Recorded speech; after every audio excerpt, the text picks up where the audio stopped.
अस्सलाम वालेकुम class. I hope कि आप सब खैरियत से होंगे। आज की लैब में हम देखेंगे कि हम असम्बली लैंग्वेज में प्रोसीजर्स किस तरह से बना सकते हैं और हम उनको यूज़ किस तरह से कर सकते हैं। एक्चुअली प्रोसीजर्स और फंक्शंस एक ही नाम है, जस्ट एक ही चीज़ है, दो डिफरेंट नाम है इसके। तो एक तो प्रोसीजर हम पढ़ते आए हैं अभी तक। अगर मैं आपको कोड दिखाऊं तो इसमें हम पहले भी प्रोसीजर्स बनाते रहे हैं। अगर मैं कोई बेसिक सा प्रोग्राम भी ओपन कर लूँ तो ये हमारे पास मेन प्रॉक है जिसका नाम था मेन। तो ये कोड में ऑटोमेटिकली कॉल हो जाता है। अब हमारे पास अगर तो एक से ज़्यादा फंक्शंस हों तो हमने उनको डिफ़ाइन कैसे करना है, उनको कॉल कैसे करना है और फिर उस फंक्शन से वापस मेन फंक्शन में किस तरह से आना है, ये हमारा मेन प्रॉब्लम है। और इसी को इस लैब में हम सीखेंगे कि हम किस तरह से इम्प्लीमेंट कर सकते हैं। ठीक है। इन अ procedural environment, the basic unit of code is the procedure. A procedure is a set of instructions that compute some value or take some action such as printing or reading a character value.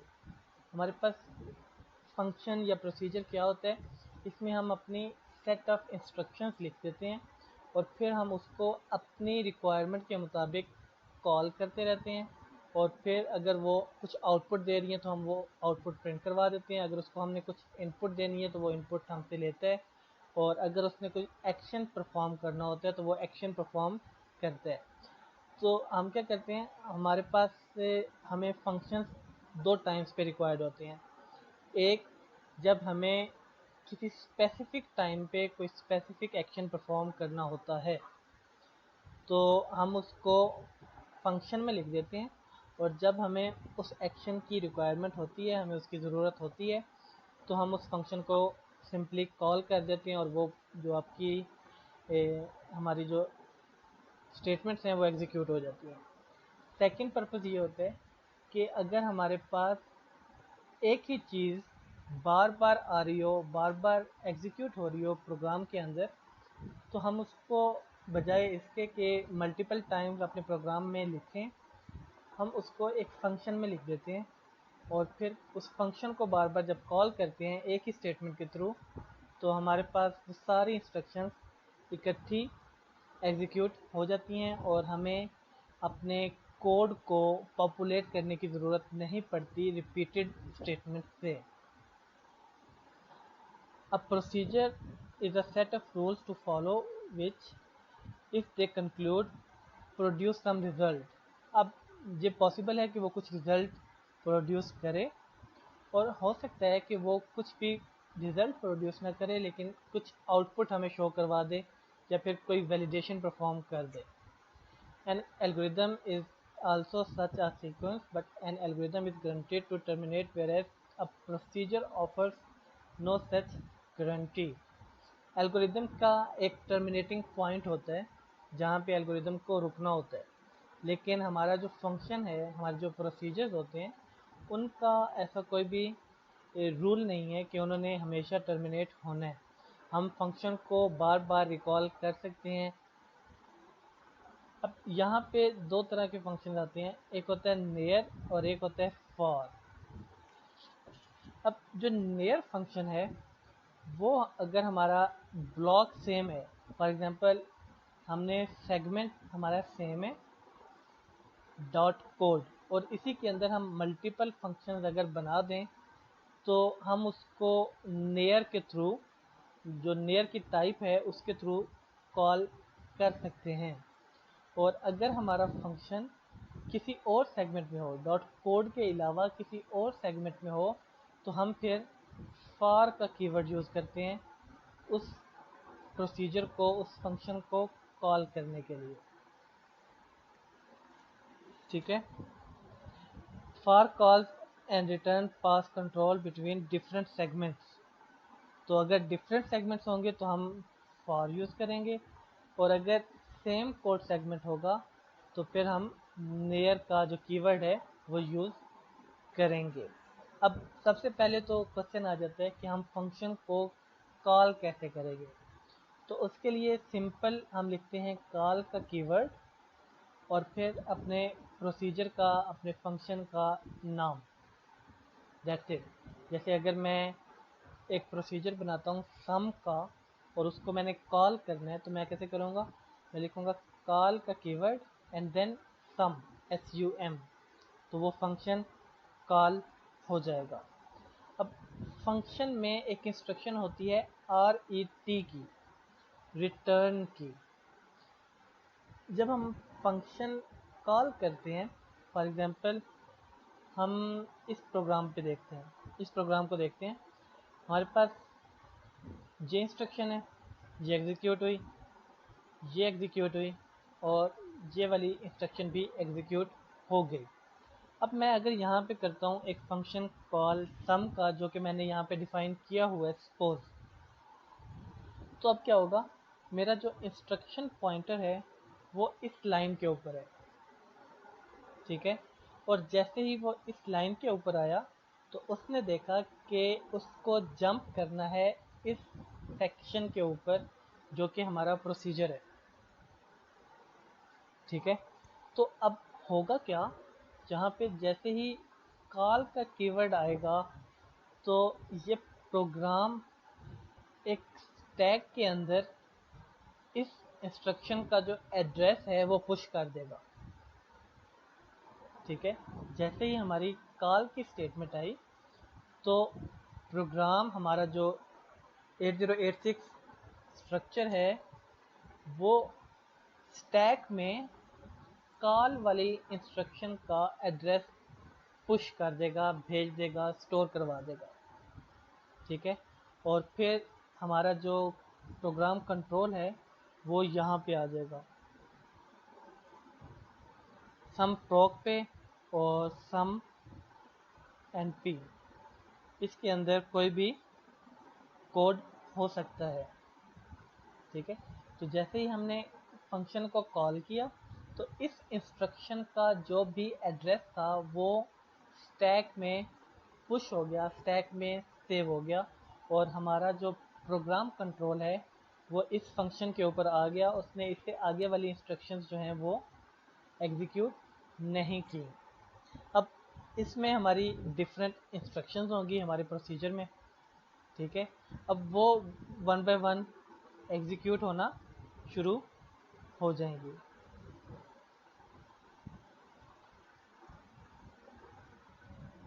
इस तरह से तो उसमें जितने भी instructions हैं, जो भी अपने प्रोसीजर में लॉजिक लगाई हुई है वो एग्जीक्यूट होगी। और अब इसके बाद जब फंक्शन वापस जाएगा तो उसको वापस इस जगह पे आना है जहाँ से उसने लेफ्ट किया था अपने मेन बॉडी को, मेन प्रोसीजर को। तो उसके लिए हम यूज़ करते हैं RET, रिटर्न का कीवर्ड।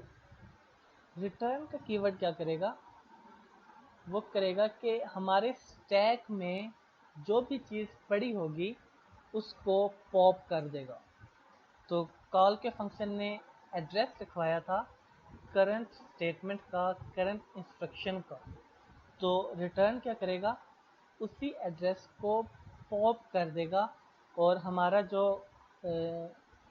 इंस्ट्रक्शन पॉइंटर है वो इस स्टेटमेंट पे आ जाएगा और यहाँ से जब प्लस प्लस होगा तो फिर वो नेक्स्ट इंस्ट्रक्शंस को एग्जीक्यूट करना शुरू कर देगा, ठीक है।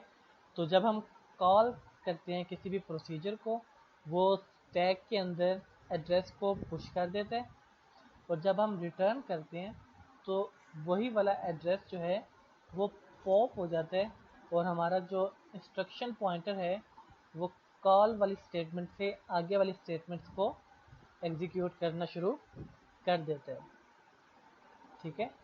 तो रिटर्न का जो हमारे पास कीवर्ड है ये हमारे स्टैक में से एड्रेस को निकाल के हमारे प्रोग्राम की कॉन्टीन्यूटी को कंटिन्यू करता है। अब रिटर्न के साथ हम कोई भी वैल्यू भी भेज सकते हैं, लेकिन ये वाली जो सिंटैक्स है ये हम इस कोड में यूज़ नहीं करेंगे, लेकिन हम भेज सकते हैं और इसको इम्प्लीमेंट कर सकते हैं। अब हम देखते हैं कि हम प्रोसीजर को डिक्लेयर कैसे कर सकते हैं। एग्जैक्टली सेम मेथड है।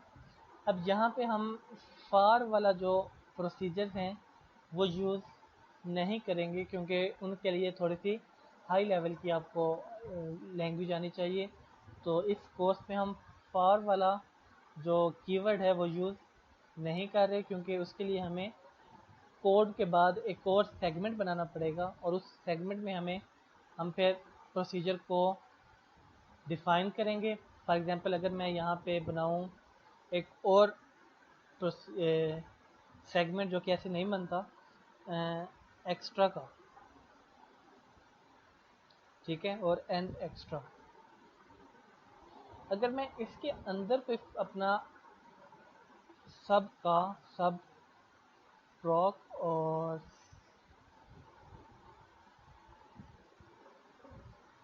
सब एमपी, इस तरह से मैं इसमें अगर कोड 1 एक प्रोसीजर डिफाइन करूं एक और सेगमेंट के अंदर, तो जब मैं इस सब को कॉल करूंगा अपने मेन में, तो मैं लिखूंगा कॉल सब फॉर। दैट मीन्स कि जो सब का प्रोसीजर है ये करंट सेगमेंट में नहीं है, ये किसी और सेगमेंट में है। तो वो फिर बाकी सेगमेंट जो करंट सेगमेंट के अलावा बाकी सेगमेंट्स हैं उनमें सब के प्रोसीजर को फाइंड करेगा, और फिर जब उसको मिल जाएगा तो वो उसको कॉल करके उसके प्रोसीजर के अंदर आ जाएगा। तो ये वाला काम हम नहीं कर रहे, ठीक है। अब हमारे पास जब हम प्रोसीजर को बना रहे होते हैं तो तब ही हमने उसकी टाइप बतानी होती है कि ये नियर है या फॉर है। सॉरी, मैंने आपको शायद गलत बता दिया। हम यहाँ पे फॉर नहीं करेंगे, हम जब प्रोसीजर बना रहे हैं उसके साथ फॉर लिखेंगे कि ये वाला जो प्रोसीजर है ये इस सेगमेंट के बाहर से भी कॉल हो सकता है, और ये वाला जो प्रोसीजर है सम का, अगर मैं इसको इस सेगमेंट में कॉल करूं तो ये कॉल नहीं होगा, क्योंकि ये हमने इसकी टाइप फॉर नहीं की और ये नियर ही है। अगर हम कोई भी टाइप नहीं लिखते तो वो बाय डिफ़ॉल्ट नियर होती है। अगर हम इसको एम्प्टी छोड़ दें तो वो बाय डिफ़ॉल्ट नियर है, और अगर हमने इसको फॉर करना है तो हम इसके साथ फॉर का कीवर्ड लिखेंगे। अब हमने कुछ भी नहीं लिखा तो बाय डिफ़ॉल्ट ये नियर है, तो हम इस प्रोसीजर को किसी और सेगमेंट से कॉल नहीं कर सकते अनलेस एंड अनटिल इसकी टाइप फॉर ना हो जाए, ठीक है। अब मैंने इस फंक्शन को, सब का जो फंक्शन है, इसकी टाइप फॉर कर दी है, तो मैं सब का जो फंक्शन है इसको किसी भी और सेगमेंट से कॉल कर सकता हूँ, राइट। तो सिंटैक्स क्या है, हम प्रोसीजर का नाम लिखेंगे, जो भी हमने प्रोसीजर का नाम रखना है वो, फिर PROC का कीवर्ड यूज़ करेंगे और फिर आगे टाइप लिखेंगे, ठीक है। ये टाइप नियर भी हो सकती है और फार भी हो सकती है। नियर हम तब रखेंगे जब हमने सेम सेगमेंट में रहना हो, फार हम तब करेंगे जब हमने इस प्रोसीजर को किसी और सेगमेंट से भी कॉल करना हो, और अगर हम कोई भी टाइप ना लिखें तो नियर अज्यूम्ड होगी, ठीक है। अब हमने नेम लिख दिया, प्रॉक लिख दिया, और टाइप अगर हम लिखना चाहें तो नियर लिख दें, ना लिखना चाहें तो नियर अंडरस्टूड होती है। फिर हमारे पास हमारे प्रोसीजर की बॉडी आ जाएगी, और सेकंड लास्ट जो इंस्ट्रक्शन होगी वो होगी RET की, जो कि हमें वापस भेजेगी उस एड्रेस पे जहाँ से हमारे प्रोग्राम की कॉन्टिन्यूटी टूटी थी। ये हमें वहाँ पे ले जाएगी और फिर हम उस जगह से उस इंस्ट्रक्शन के आगे से अपने प्रोग्राम की बाकी रिमेनिंग इंस्ट्रक्शंस को एग्जीक्यूट कर सकते हैं। और सबसे लास्ट पे हम लिखेंगे नेम और एंड प्रोसीजर, एंड पी का कीवर्ड। तो ये आपका प्रोसीजर का डिक्लेरेशन का मेथड है। ठीक है। अब कॉलिंग दो तरह से हो सकती है, एक तो डायरेक्ट कॉल है और एक इनडायरेक्ट कॉल है। हम डायरेक्ट कॉल पे ही फोकस करेंगे, जहाँ पे हम कॉल का कीवर्ड करते हैं और साथ जिस प्रोसीजर को हमने कॉल करना होता है वो हम लिख देते हैं उसका नाम।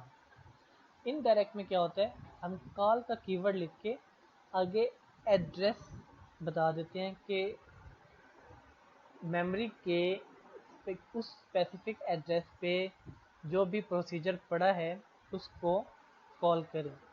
तो हम एड्रेसेस के ऊपर नहीं जाएंगे, हम प्रोसीजर्स को बाय नेम ही कॉल करेंगे। ठीक है। अब रिटर्न इंस्ट्रक्शन में क्या है, मैंने आपको बताया था कि रिटर्न के साथ हम कोई भी वैल्यू भी पॉप कर सकते हैं, कोई भी वैल्यू भी भेज सकते हैं। लेकिन ये वाली वैल्यू जो है ये ऑप्शनल है और हम इसको यूज़ नहीं करेंगे, लेकिन आप भेज सकते हैं। रिटर्न का जो कीवर्ड है वो स्टैक में जो हमारा इंस्ट्रक्शन पॉइंटर है उसको पॉप कर देता है और हमारी जो इंस्ट्रक्शन है, जो हमारी कंटिन्यूटी टूटी होती है हमारे प्रोग्राम में, इंस्ट्रक्शन पॉइंटर उससे अगली स्टेटमेंट के ऊपर आ जाता है पॉप करते हुए। इसके भी हम एग्जांपल देखते हैं तो आपको सही तरह से समझ आ जाएगा। स्टैक्स बहुत इंपॉर्टेंट हैं हमारे प्रोसीजर्स में, क्योंकि जैसे ही हम जितने फंक्शंस को कॉल करते जाते हैं हमारे स्टैक में सब चीज़ें सेव होती रहती हैं। तो जैसे जैसे अगर मैंने सपोज कॉल किया, इसको मैं रिमूव कर देता हूँ और इसको भी मैं रिमूव कर देता हूँ।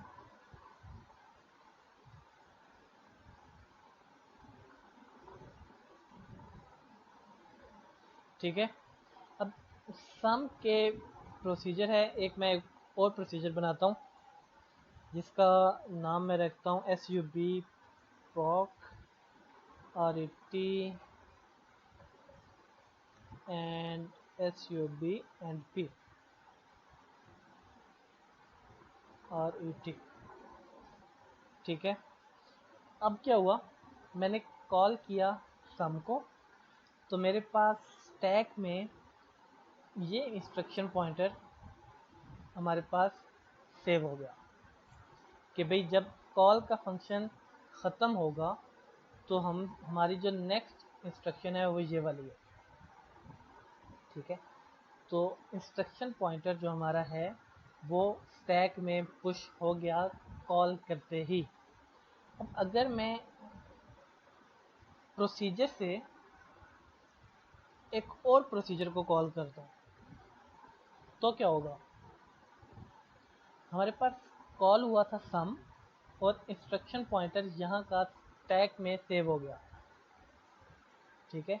और हम आ गए इस प्रोसीजर के अंदर, यहाँ पे हमारी फर्स्ट इंस्ट्रक्शन चली, सेकंड इंस्ट्रक्शन चली, थर्ड चली, फोर्थ पे दोबारा कॉल की इंस्ट्रक्शन है। तो क्या होगा, अगर इसके बाद भी चलें, इसके बाद ना भी हो, हम कॉल के बाद कॉल का जो इंस्ट्रक्शन पॉइंटर है कॉल से, कॉल के कीवर्ड से, वो भी स्टैक में पुश हो जाएगा। अब स्टैक में हमारे पास पहले पड़ा था ये वाला इंस्ट्रक्शन पॉइंटर, इसको मैं कर देता हूँ IP ऑफ सम, तो वो टॉप पे सबसे पहले वही पड़ा था। तो जैसे ही हमने ये वाला फंक्शन कॉल किया तो ये हमारे पास सेकंड पे आ गया और फर्स्ट पे आ गया आईपी ऑफ सब। ठीक है, कॉल ने क्या किया, इस इंस्ट्रक्शन का जो भी एड्रेस था वो भी पुश कर दिया हमारे स्टैक में। अब होगा क्या, सबसे पहले जब पॉप होगा तो हमारे पास जो फर्स्ट पे चीज़ है वो पॉप होगी, और फिर सेकंड पे जो चीज़ है वो पॉप होगी। और हम इसको देखते हैं कि ये कैसे पॉप होगी। जैसे ही कॉल हुआ हमारे स्टैक में एड्रेस पुश हो गया, और हमारा जो कंट्रोल है वो आ गया इस प्रोसीजर पे, सबके प्रोसीजर पे। यहाँ पे एक इंस्ट्रक्शन पड़ी है, वो एक इंस्ट्रक्शन एग्जीक्यूट होगी, और जैसे ही RET का कीवर्ड आएगा तो हमारा जो स्टैक में सबसे ऊपर वैल्यू पड़ी है वो पॉप हो जाएगी। तो जैसे ही वो पॉप होगी तो वो एड्रेस कहाँ पे है, वो एड्रेस इस लाइन का है। तो इस लाइन से अगली लाइन हमारे पास एग्जीक्यूट हो जाएगी। तो जैसे ही इस लाइन पे आएगा तो ये रिटर्न की लाइन है, तो क्या होगा, तब तक ये वाली चीज़ पॉप हो चुकी है, ये ख़त्म हो जाएगी, और हमारे स्टैक में अब सिर्फ यही चीज़ पड़ी है।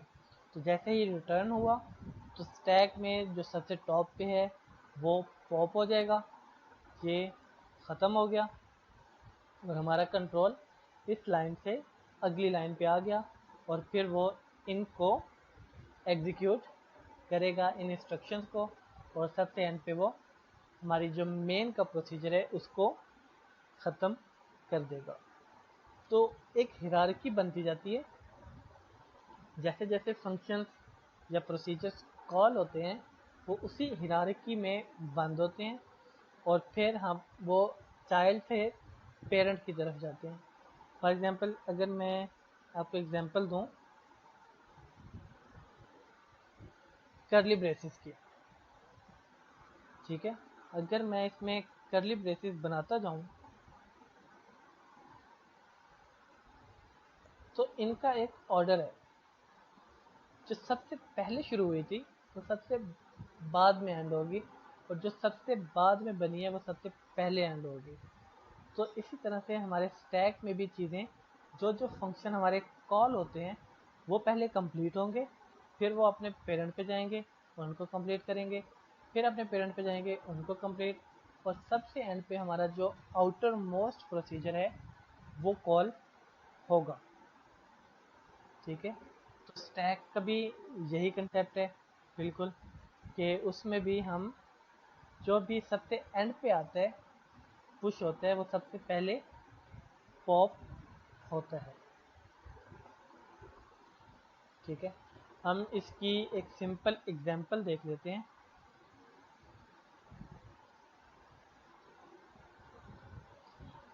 हमने एक प्रोग्राम लिखा था जिसमें हमने हेलो वर्ल्ड को प्रिंट करवाया था, राइट। वो अगर मैं प्रोग्राम आपको दिखाऊं, हेलो, तो यही वाला प्रोग्राम है। हमने डॉट डेटा में एक वेरिएबल लिखा था और उसमें हेलो वर्ल्ड को सेव करवा दिया था। फिर हमने क्या किया, हमने डेटा का सेगमेंट लोड करवाया, डेटा का सेगमेंट DS रजिस्टर में भेजा, अपने वेरिएबल को DX में लोड किया, 9 का सिग्नल भेजा, और इंटरप्ट भेजी 21H की। तो हमारे पास मैसेज जो है वो प्रिंट हो गया, और उसके बाद रिटर्न टू डॉस के लिए हमने, या गेट CH के लिए हमने 4CH की इंस्ट्रक्शन और इंटरप्ट भेजी। तो इस कोड से हमारे पास हेलो वर्ल्ड का जो स्ट्रिंग है वो स्क्रीन पे प्रिंट हो जाती है।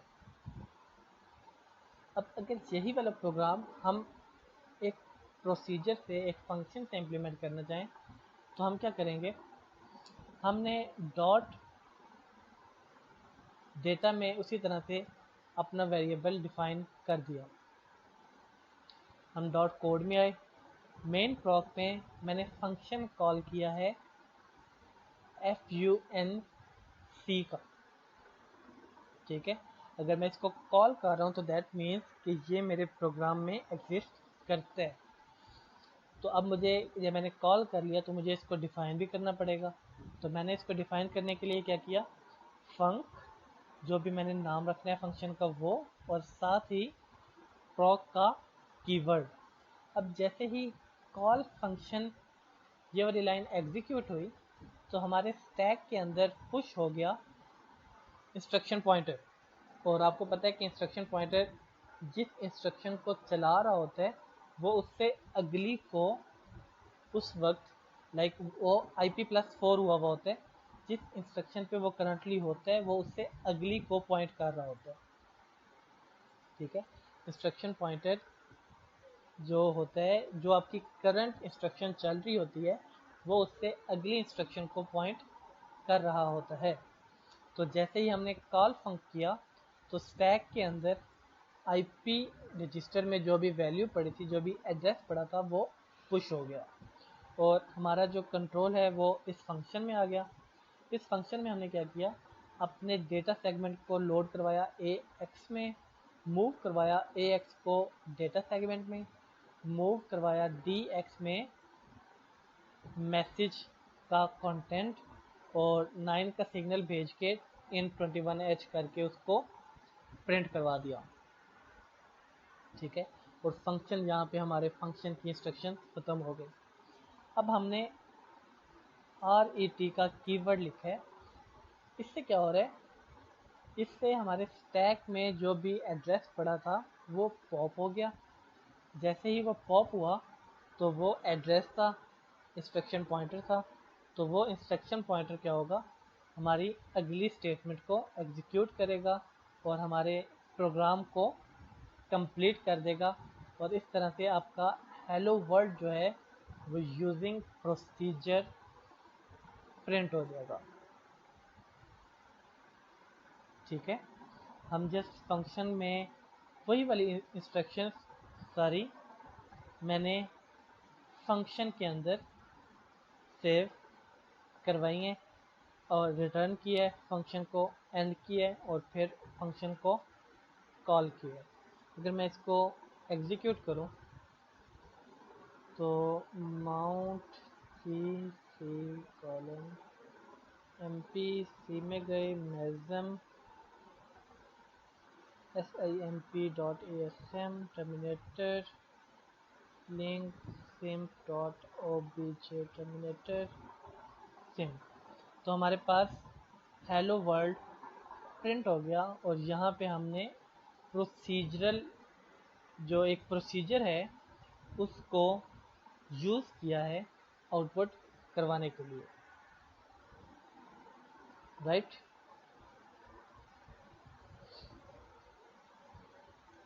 अब हम एक और एग्जांपल देखते हैं प्रोसीजर्स की। इसमें मैंने क्या किया, ऊपर वाला स्ट्रक्चर सेम है, मैंने मूव करवाया AX में 4 का कांस्टेंट, 4 का कांस्टेंट मूव करवाया और इसको कर दिया पुश AX। तो दैट मीन्स यहाँ पे इस इंस्ट्रक्शन के बाद हमारे स्टैक में फर्स्ट पे आ जाएगा 4। ठीक है, जैसे ही मैंने पुश किया AX तो स्टैक के टॉप पे 4 आ जाएगा और बॉटम भी यही है क्योंकि स्टैक में अभी एक ही एलिमेंट है। फिर मैंने मूव करवाया दोबारा AX के रजिस्टर में 3 कांस्टेंट अगेन, मैंने पुश किया, अब टॉप बन जाएगा 3 और 4 आ जाएगा बॉटम पे। ठीक है, 3 सबसे टॉप पे आ गया, फिर आ गया 4 बॉटम पे। अब मैंने किया कॉल फंक्शन। इस इंस्ट्रक्शन के बाद क्या होगा, हमारे टॉप पे आएगा इंस्ट्रक्शन पॉइंटर, क्योंकि कॉल में क्या हुआ, इंस्ट्रक्शन पॉइंटर जो है वो ऑटोमेटिकली पुश हो गया स्टैक में।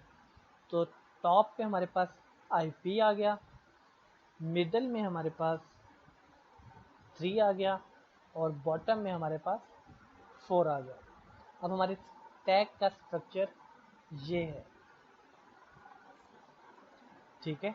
अब मेरा मेन मकसद ये था कि मैं 3 और 4 को 4 और 3 को ऐड करवाऊँ, और वो ऐड मैं एक प्रोसीजर में करना चाह रहा हूँ। अब कॉल हुआ फंक्शन, तो प्रोग्राम का कंट्रोल आ गया यहाँ पे फंक प्रॉक में। अब जैसे ही हम पॉप ax करेंगे तो ax के अंदर क्या आएगा, हमारा इंस्ट्रक्शन पॉइंटर जो एड्रेस पड़ा था वो। जब हम दोबारा पॉप करेंगे तो bx के अंदर क्या आएगा, 3। जब हम दोबारा पॉप करेंगे तो dx के अंदर क्या आएगा, 4, और हमारा स्टैक जो है वो एम्प्टी हो जाएगा। अब स्टैक में हमारे पास रिटर्न के लिए कोई भी एड्रेस नहीं पड़ा, क्योंकि हमने उसको पॉप करवा लिया था। और जब अगर मैं इस पुश को यहाँ पे ना चलाऊँ, सपोज हमने ये नहीं लिखी हुई, मैं इसको रिमूव कर देता हूँ। हमने पॉप किया एड्रेस ax में, पॉप किया फिर 3 bx में, पॉप किया हमने 4 dx में, ठीक है। अब हमने ऐड किया dx और bx को, ऐड हो गए।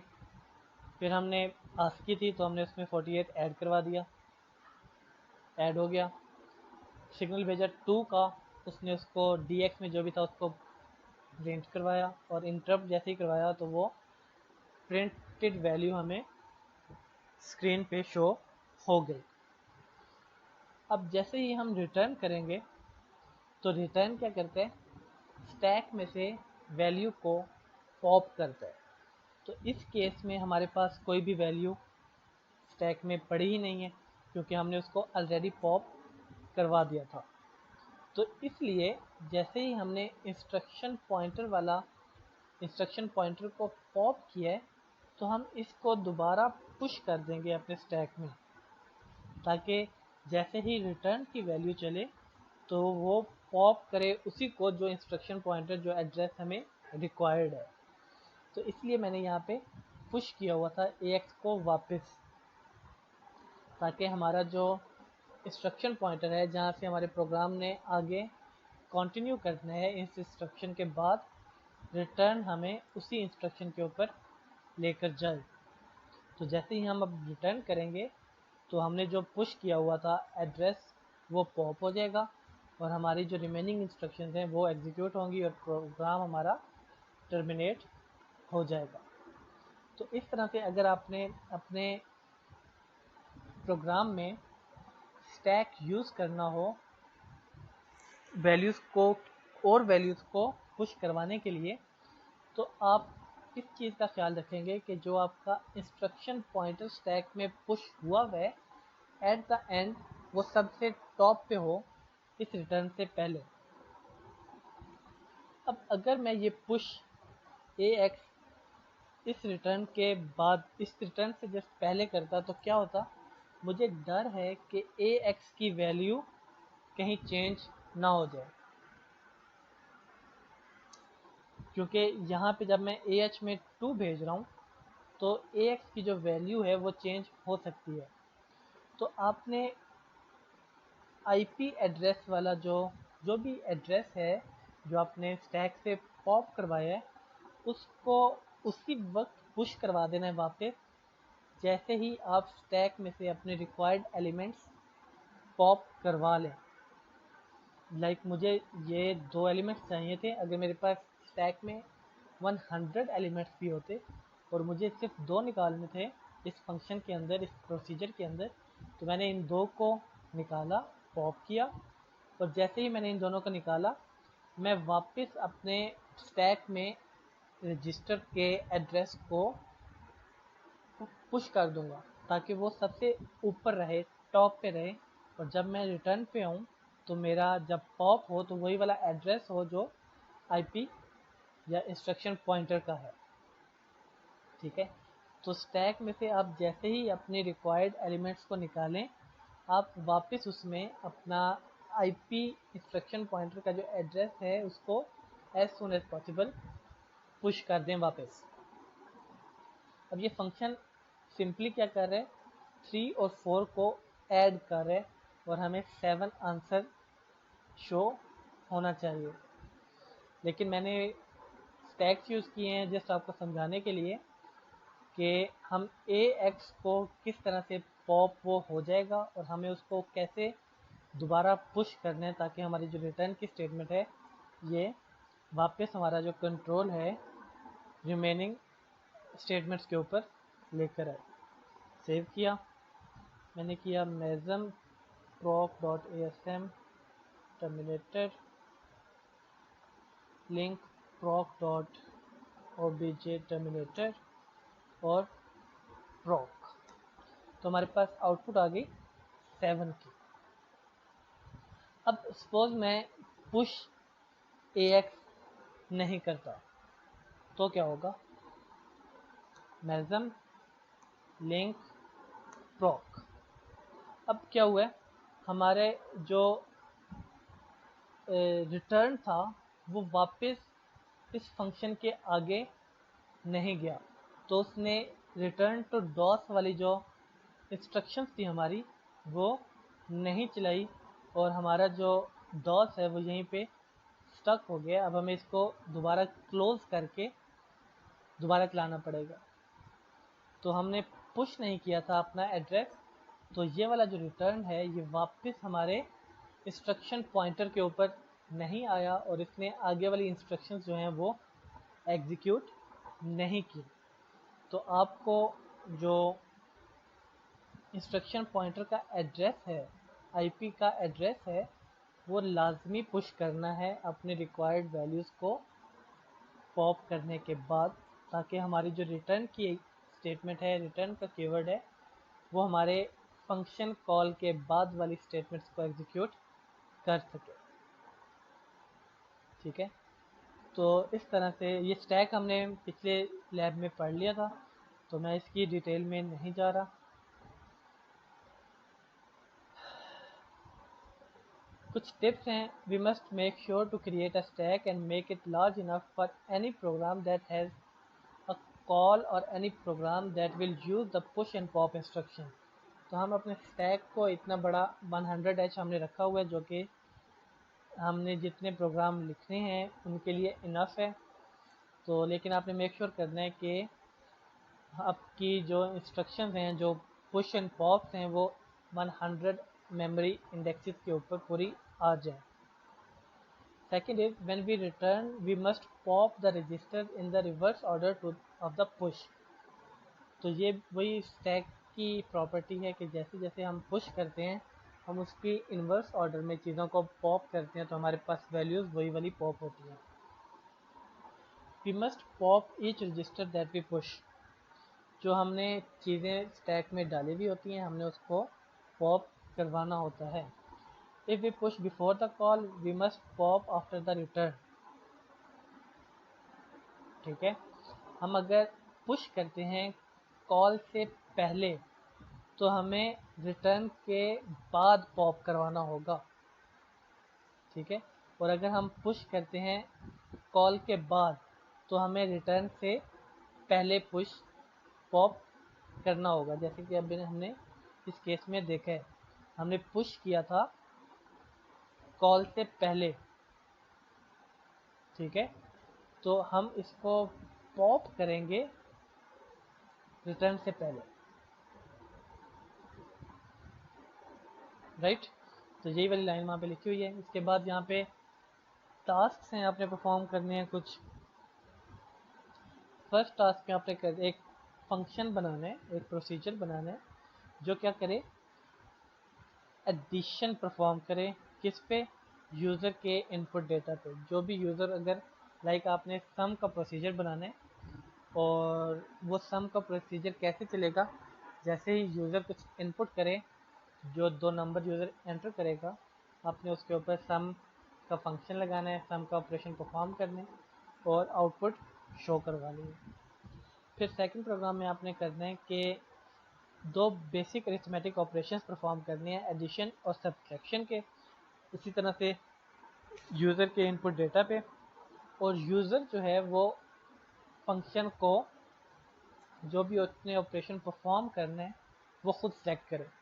दैट मीन्स यहाँ पे आपके जंप्स लगेंगे कि अगर यूज़र 0 एंटर करता है तो ऐड करवा लें, अगर यूज़र 1 एंटर करता है तो सब्ट्रैक्ट करवा लें, या फिर अगर यूज़र ए लिखता है तो ऐड करवा लें, यूज़र एस लिखता है तो सब्ट्रैक्ट करवा लें।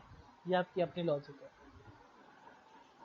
इसके बाद आपने एक अरे डिक्लेयर करनी है स्टैक ऑपरेशंस को यूज़ करते हुए, और सबसे लास्ट में आपने टावर ऑफ नोई का प्रॉब्लम जो है वो इम्प्लीमेंट करना है असेंबली लैंग्वेज के अंदर।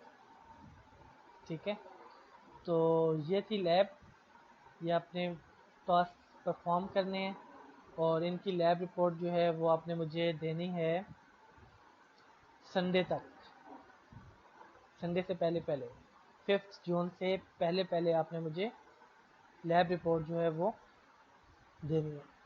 ठीक है, यही थी आज की लैब। अगर आपको कोई भी आपका क्वेश्चन है या आपको कोई चीज़ समझ नहीं आई तो आप मुझसे ईमेल या व्हाट्सएप पे पूछ सकते हैं, और मैं ट्राई करूँगा कि आपके जो क्यूरीज हैं उनको विद इन 24 आवर्स एड्रेस करूँ। अपना ख्याल रखिएगा। Thank you. अल्लाह हाफिज़।